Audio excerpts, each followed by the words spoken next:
How y'all doing? Fat Guy Flies RC. And I gotta tell you, it's always an exciting day here at my house when I look outside and I see a big brown cardboard box at my front door. Well, you're never gonna guess it. Not in a million years. I got another plane. Because I don't have enough. I don't know. And this is a plane that when it first was released, it's a Hobby King, Avios brand.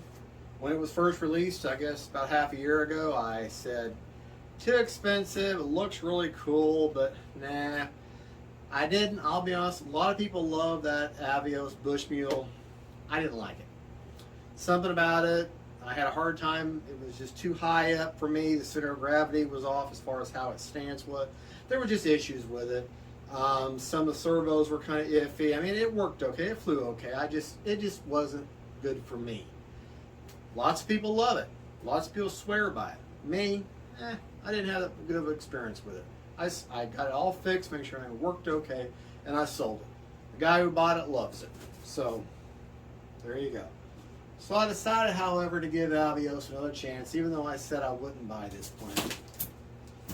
Well, I did.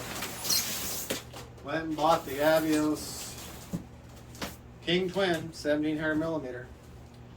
I said for 400 bucks, I am not going to pay no $400 for that plane. I'm not going to do it. Well, they lowered the price by $100. Okay, and it still has great reviews. Usually they lower the price. You know, it's like some other planes. Well, that means it's no good. Well, this plane still has great reviews and still everybody raves about it. Some complaints about servos, but for the most part, 99% of the reviews were good on this plane, and they still are. So I said, well, maybe there's something to it. And then they offered a $30 coupon on top of that. So I ended up paying $269 for a $400 plane just by what they offered in their sales. So I said, okay, now I can justify getting it. Here it is. Let's take it out of the box. And just so you know, when I removed the cardboard box, this is how it comes. It's just a big styrofoam coffin with just the graphic cardboard on the front. And that's it.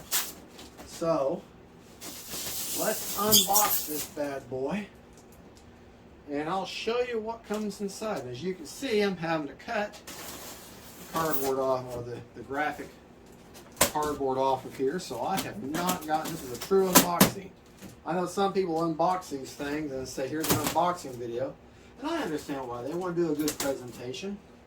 But you see me make mistakes, I'm just going to go right ahead and make them on camera.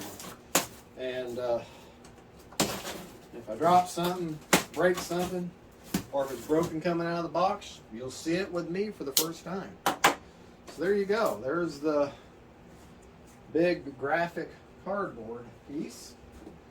Get it out of the way. Okay. And look what we got. Whole bunch of, this is a single piece of cardboard, so it's not like, you know, sometimes they're stacked. Not so this time. Everything looks like it's wrapped in its own little plastic. Okay. Got your fin that goes underneath the back, the back of fuselage. We've got the vertical stabilizer. Okay. Got your, as they advertise nowadays, their quick setup guide. And then you've got your both halves of your horizontal stabilizer. Okay. Like I said, everything's in plastic and protected. Then you've got the main wing core. This is the second of the biggest pieces. Okay. Careful how you pull this plastic off of there. You don't want to stress a hinge or anything like that. Okay. All right, we'll move that off the side. That's an awfully big piece of plastic. And look at how they've taken the time to protect your flap connections. They're not hooked up already, but the control arms are protected. and they're just going to snap on. They said they're already set, so you don't have to worry about that. Nice, big, beefy lane gear tucked up in it. Of course, this piece is heavy because you've got your ESCs, your motors, and your retracts, and all the wire. Look at how all that's all protected. Looks like a, oh man, XT90. So that's okay. I've got adapters. Okay, let's set this right here. Don't move. All right, then we've got the end wings, which pop on either end there. Got our set of props. And by the way, from what I've been told, if you buy the Albatross, these are the exact same prop. The amphibious Albatross, these are the same props. So, and I believe they're in stock in the United States warehouse, whereas these are not. So, to get more of these, you'll have to buy the Albatross. And the only difference is they have yellow tips instead of white tips. So I can live with that for an extra set of props. All right, that is everything. And got your spinners and your glue-on nose cone. Nothing else here, nothing else here, and nothing here. And then, of course, the main star of the show, the fuselage. Fuselage. Okay. All right, everything was protected, everything in good shape. I don't see any obvious damage. Tell you what we'll do. We'll stop the video for just a moment, take a little break, and I'll get everything out of its plastic, lay it out so you can see it, and we'll come right back. So let me figure out how I'm doing this. Okay, I'm controlling. Yeah, as you can tell, I'm not a big video production person. Okay. And we're back. All right. I've got all the parts. Parts is parts. I've got all the parts of the King Twin laid out. You've got your quick start guide, which just gives you your CG and how far you want to set your throws by factory specs, what kind of battery you're going to need, and then the different things about the specs on the plane. The wingspan is 1,700 millimeters. It's 1.196 millimeters long. Like most planes, the wings are wider than the fuselage is long. The flying weight with the battery in it, they're asking for about a 4,000 4S. In there, the flying weight is 2985 grams. We've got two 10x8 3-bladed propellers. You got two Aerostar 40-amp brushless ESCs. Your motor is an Aerostar. You got two 3748, and then they're an 820 kV brushless outrunners, so they're going to be very efficient. You've got all your servos are the Hobby King, the HXT 900 9 grams, and then of course they say if you're going to run a battery, they're asking for a 4000 4S with at least a 30C, and like I said, it does have an XT90 hookup for the ESC, so whatever you hook into that, you're going to have to have a 4-cell with an XT90 battery lead, or use an adapter. Or you could lop this off and put an EC5, but I'll be honest, an XT90, an EC5 will fit right into an EC to a EC9 or a XT90, just like an EC3 or an IC3 will fit just fine into an XT60 connection. So unless you've got a lot of gap and you see spark, if they plug in nice, and leave it alone. Why mess with it?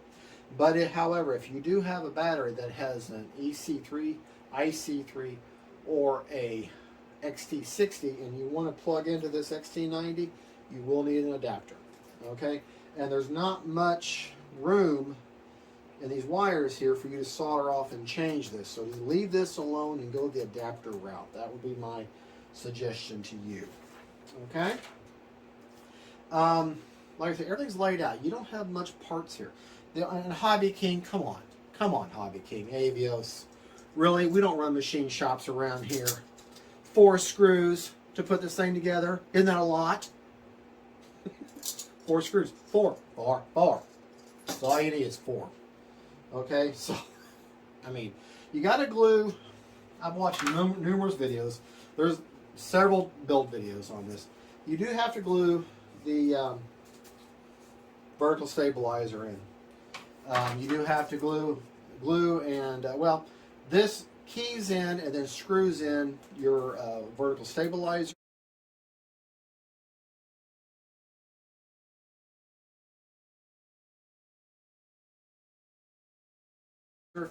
However, I'm probably going to put a little bit of glue in here just for me. Doesn't say I have to. The outer wing halves literally just pop in, and then when you hear you squeeze, they slide right in. They've got these really great quick connects on there. And let's just see if I can do this right here on camera, and just to demonstrate. But let's see what we're listening for. Okay, that's not quite clicking in, so I may have to do a little bit of surgery. A lot of videos, a lot of people are saying that's one of the problems, but you know what? This, yeah, see, that's not clicking in there. So what we got to do, all right, well, I will have to, okay, that's got to key in there. You got this little tab here, it's kind of pressured out, and it's going to fit up into this section here and lock in. I just have to get enough on there to get that to key in. All right, well, I'll have to work on that. Okay, don't let that, you know, these are things that you have to look at before you take it to fly. Okay, definitely before. All ball link. Okay, so that's good. Ball, let's see if this one clicks right in. Just be a matter of, if you watch the Captain Blosh and Pilot Robert, they had to do the same thing. They had to shake a little bit foam out of there. Seems like I've got some foam that went down that channel there. And these are just little things that you want to look at when you assemble it. That doesn't mean that it's a piece of crap model, okay? It just means it's going to be kind of tight, and you may have to work at it a little bit, okay? Have to do the same thing with that one. Not a deal breaker, not a pain. That hurt. Well, see, just so you know, the nose cones, or the cones for the props, have a little bit of weight to them, and when they hit your bare foot, it does hurt. So there you go. I told you, you see things as I make mistakes and do things and get hurt, you get to see it as I get to feel it. So, okay, there you go. Everything's unboxed. You have a quick set guide. If you have the ability in your shop to have a computer screen up, you know, instead of having to waste your ink and paper and kill trees, their manual is online. They don't print it just to save on paper and save on things like that. And but these are pretty simple to put together. You can pretty well, you know, figure it out. But just to be on the safe side, if you have that ability, pull the manual up. It's a PDF file, I believe. Have it up on the computer, up on the screen, or on the iPad, or the phone handby. That way you can follow along and get it put together. All right, well, there's really not much else as far as the unboxing. I do have to find my, okay, I've got everything. Got to find my brain, which is somewhere around here. But like I said, it shouldn't be a very bad build. I'll have to work on these wing halves to figure out why they're not clicking in like they're supposed to.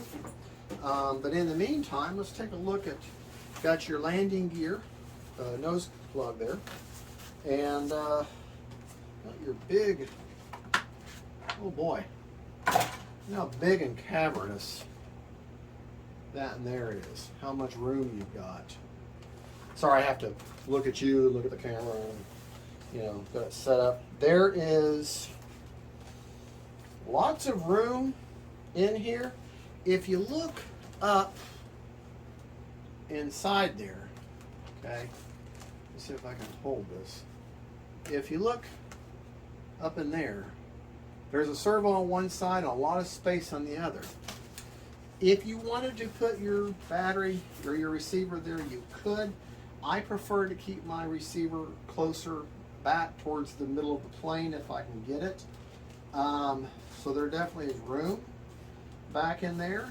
More than likely, I will set my receiver off to one side. And there's a lot of channel in there. That way it won't interfere with the battery any.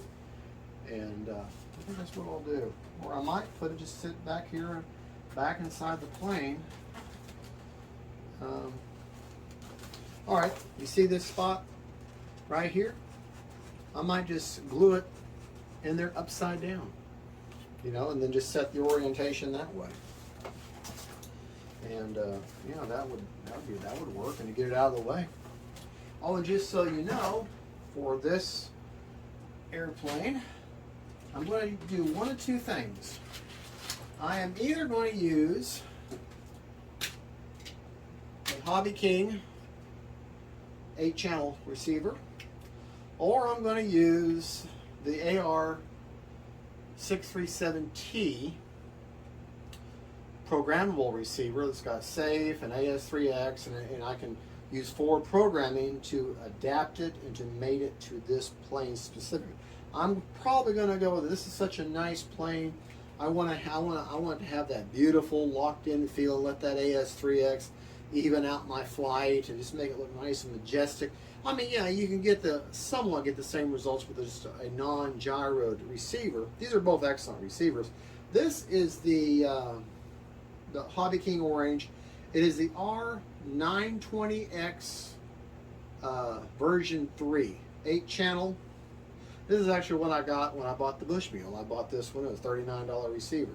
Okay, and when I sold it as a plug and play and kept my receiver. But I'm going to use this one. I have a Spectrum receiver or a transmitter, an NX10. I like Spectrum. Some people, you know, for everybody that says, oh, Spectrum's a pile of junk and you lose your signal, well, there's that many people that say the same thing about Futaba. And that many people say about Fursky or JR and all the different brands. They're all good, they're all bad. They all have their quirks and their things. But the bottom line is, if you take your antenna and you encase it around where you got carbon fiber and batteries and everything all wrapped up around that antenna, yeah, you're probably going to have signal loss. All these people who complain about Spectrum and Futaba and other brownouts, they probably don't have the receiver in the right, and they probably don't have their antenna in the right places. A lot. Now there are some that some of them just actually do have failures. Some Spectrum will fail. Sometimes Futaba will fail. Sometimes the FireSky or whatever how you say it, the JR. Sometimes they just will fail. It's part of the hobby. It does happen. So it's like you fall down off a bike, or you get thrown off a horse. Do you give up biking forever? Do you give up horseback riding forever? No. You get up, you dust yourself off, and you go again. And that's the same thing with RC planes. You have a crash, you learn from it, you find out what was wrong. Was it your mistake? Was it an airplane's mistake, a signal mistake? You learn from it, you do your best to prevent it, you learn, and you move on. All right, folks, well, there you go. I will let you know how the wing things, I'm going to put this thing together. And if there's anything you need to know about or anything that I discover that's really cool or really bad or is an issue or what you need to look out for, what I found, you know, anything I find out, good or bad, I'm going to make a post-build video and show it. There's just, for me to do the radio and the setup and everything on, it's going to make the film an hour long, and my last name's not Phillips. Okay, no offense, Brian. I love your videos. I just have to bring a snack and take an intermission. But you got to say one thing about Brian Phillips, Sam and Megan. Hey, they do very thorough, very in-depth, wonderful videos. They're easy to understand and easy to follow. They're just really long. But then again, I'm long-winded, and I will stand here and talk forever. So I'm going to shut up now. And I'm going to put this thing together, and I'll let you know what happens. Thank you so much for watching. Don't forget to like and subscribe. I know all this scripted stuff I know to say, but it's true, though. Thank you for watching, really. I appreciate your attention. And really, remember, faith, family, and friends, and then planes. And another word, share the hobby. Please share this hobby. Okay? These kids today, it's all about technical on the screen and lights and buttons and everything. Get them into this. Gets them outside. They have to use their brain. It turns them on to science and aero models and all the physics and aeronautical and all that kind of stuff. Get them into it. It is an awesome, awesome hobby. Thank you, folks. Bye-bye. Oh, wait. I got to turn it off here. One of these days, I'll figure out how to do this right.